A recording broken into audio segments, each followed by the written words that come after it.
Shalom peuple de Dieu, shalom à vous, shalom dans vos familles. Nous sommes encore rassemblés aujourd'hui pour partager la parole, pour nous soutenir mutuellement et aussi pour apporter la lumière, éclairer certaines choses sur la parole de Dieu. Amen. Avant de commencer toute chose, nous allons remercier tous les hommes de Dieu qui regardent cette émission, qui like, qui partagent, qui nous renforcent, qui nous soutiennent dans la prière. Amen. Nous allons remettre ces moments entre les mains du Seigneur et nous allons continuer. Père de gloire, Père de miséricorde, nous te magnifions, nous te célébrons pour ta présence parmi nous ce matin.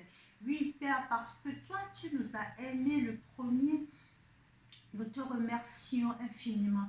Père, nous remettons encore ce moment fatidique entre tes mains.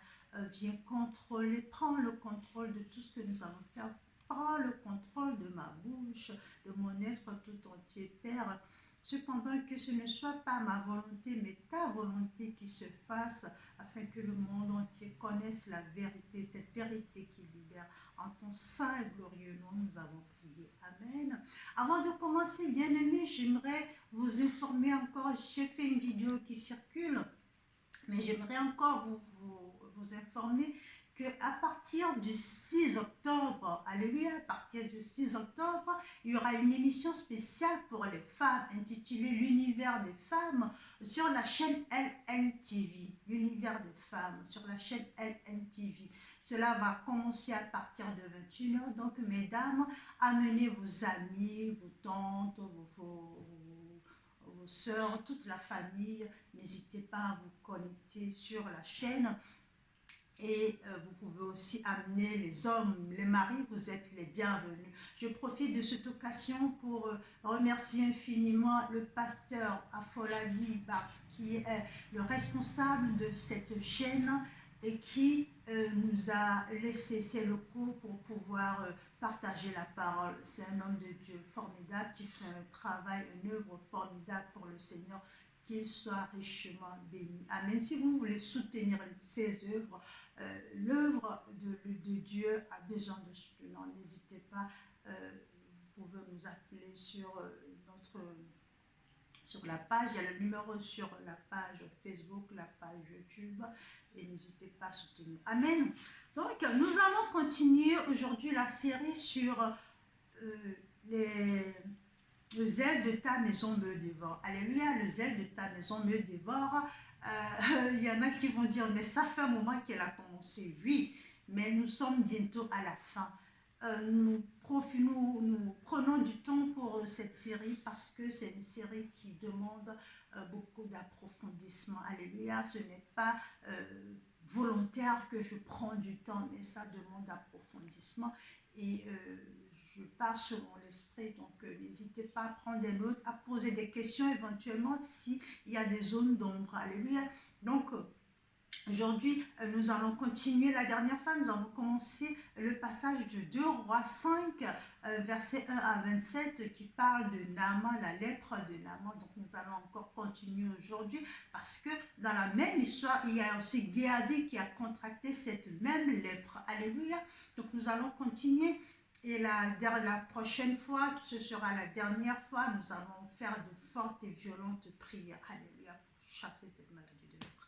Donc, avant de commencer, nous allons louer Dieu. Amen. Qui suis-je pour que tu penses tellement à moi quand je t'appelle? Oh, tu m'entends. Est-il vrai que tu penses tellement à moi, que tu m'aimes? Quelle grâce, quelle grâce!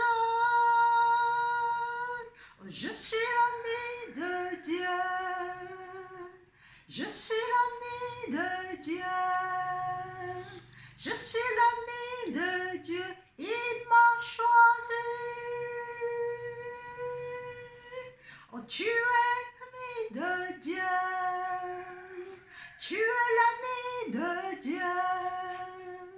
Tu es l'ami de Dieu. Il t'a choisi.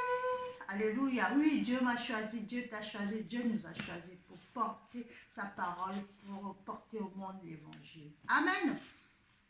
Donc, pourquoi aujourd'hui nous allons parler de Géasi?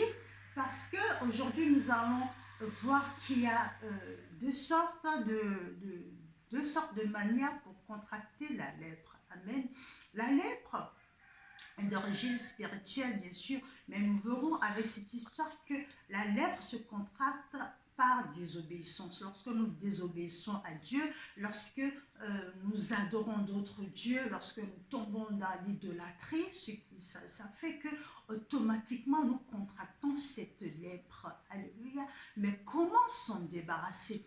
On peut s'en débarrasser par repentance. Donc c'est ce que Naaman fait. Naaman avait un cœur de repentant. Alléluia. Donc l'histoire de Naaman, c'est que Naaman a contracté la lèpre par ignorance. On peut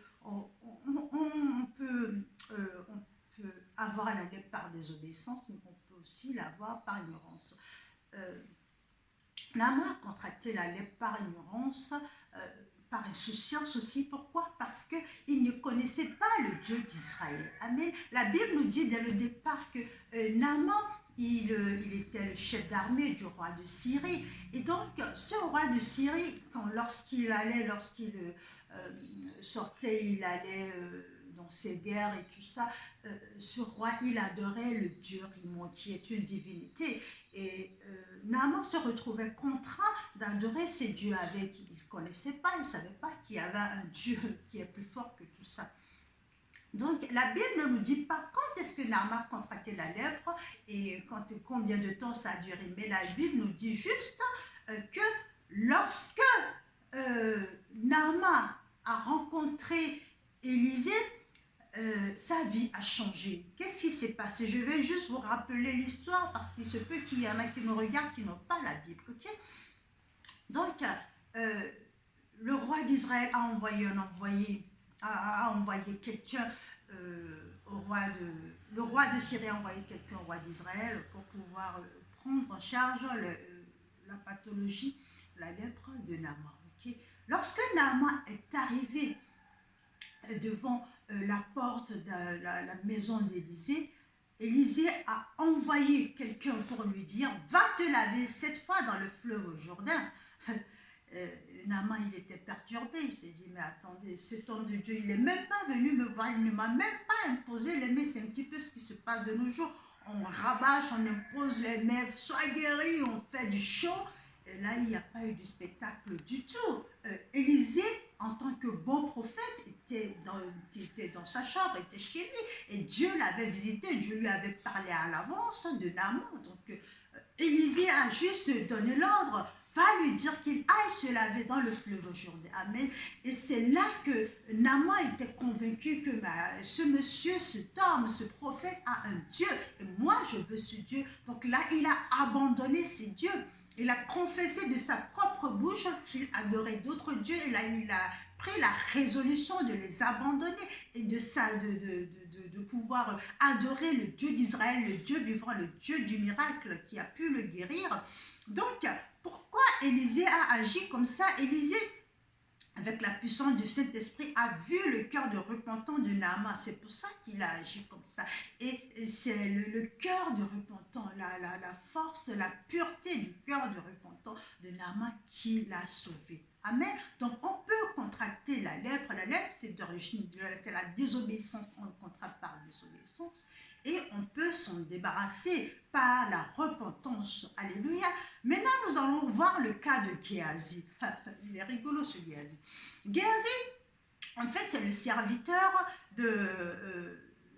Élisée. Il travaillait avec Élisée. Donc, Élisée, c'est un homme de Dieu. Alléluia. Donc, il représente Dieu. Donc, ce jeune homme qui travaille avec un homme de Dieu, il est censé connaître Dieu. Alléluia. Donc, lui, il n'ignore pas Dieu. Il n'ignore pas les lois spirituelles. Amen.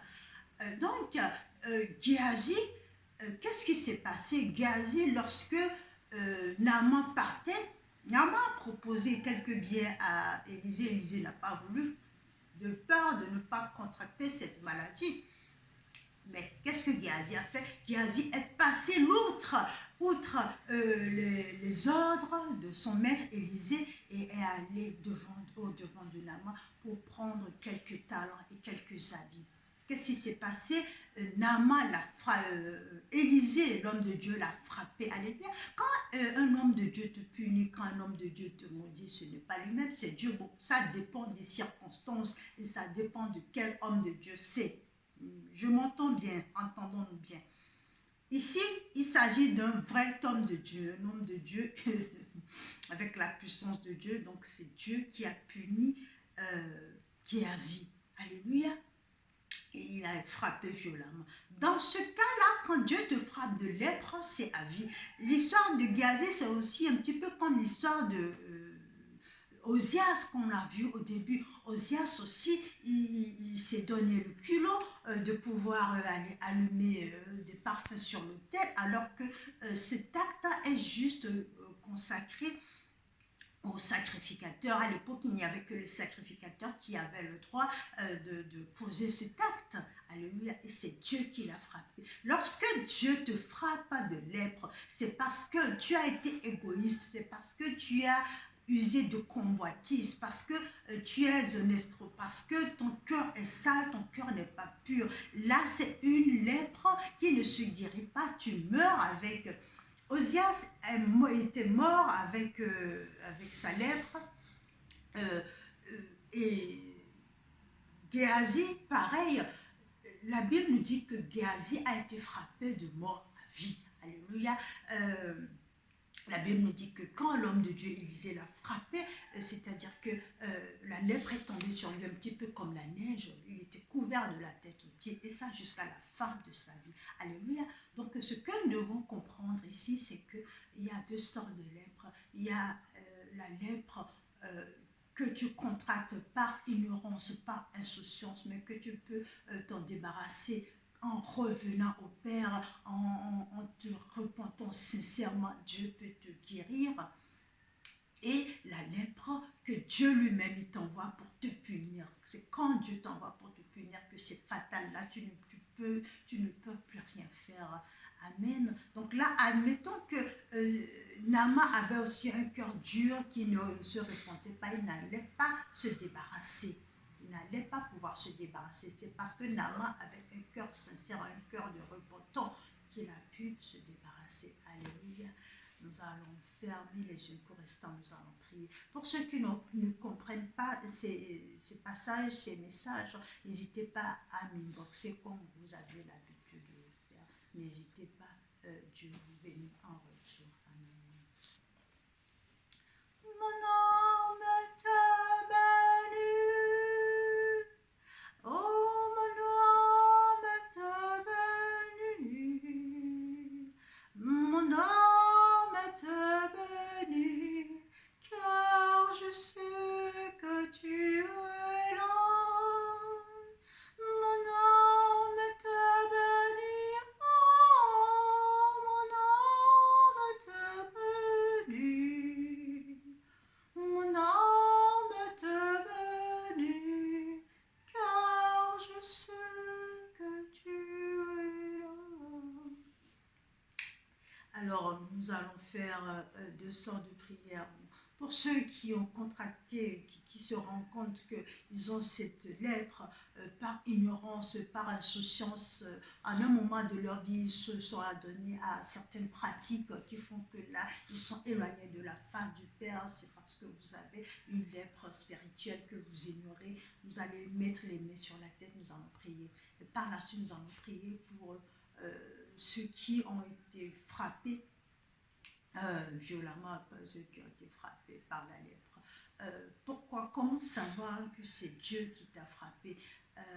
La seule, unique façon de savoir, c'est de se rapprocher des hommes de Dieu, d'un vrai prophète, ou alors de prier toi-même. Tu te recueilles sur une montagne ou chez toi et Dieu va te visiter, Dieu va te l'expliquer. Alléluia.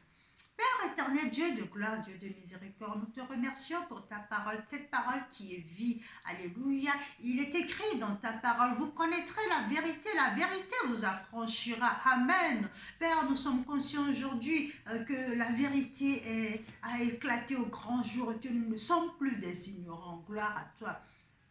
Et oui, en cet instant, je te présente toutes ces personnes qui ont contracté cette lèpre par inadvertance, par ignorance, par insouciance. Oh Yahweh, regarde leur cœur. Ils viennent à toi, Père, par ce cœur de repentant. Comme tu as guéri, tu as délivré ton serviteur Naaman, Père, je te le présente. Délivre, les pose un attouchement spécial sur leur cœur, sur les têtes, sur leur corps entier, qui reçoivent la guérison et qui puissent un beau jour témoigner. Oui, le Dieu d'Israël, le même qui hier, aujourd'hui et demain m'a guéri, m'a délivré. Amen. Sois béni, mon Dieu, mon roi. En fait, nous, par la suite, nous allons aussi prier pour tous ceux qui se disent, qui se sont concernés par cette lèpre, qui pensent que Dieu les a frappés de lèpre spirituelle. Amen. Oh Yahweh, je te ramène ton peuple qui souffre, Père. Je ne sais de quoi ils sont accusés, je ne sais de quoi, par quelle faute ils ont contracté cette lèpre. Mais Père, je te prie de les visiter dans leur souffrance, je te prie d'alléger leur souffrance, je te prie de faire quelque chose dans leur vie, Yahweh. Oh Père, tu es le Dieu de l'impossible. Tu punis, tu délivres, tu libères. Alléluia. Je te prie, Père, fais quelque chose dans la vie de ces personnes. Que aussi un beau Dieu peut témoigner. Dieu m'a puni, mais aujourd'hui je suis encore en vie.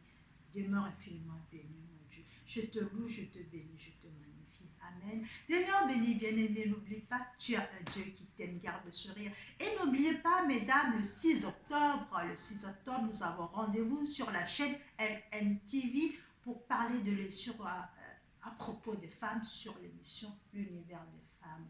Demeurez bénis et venez en masse. Amen.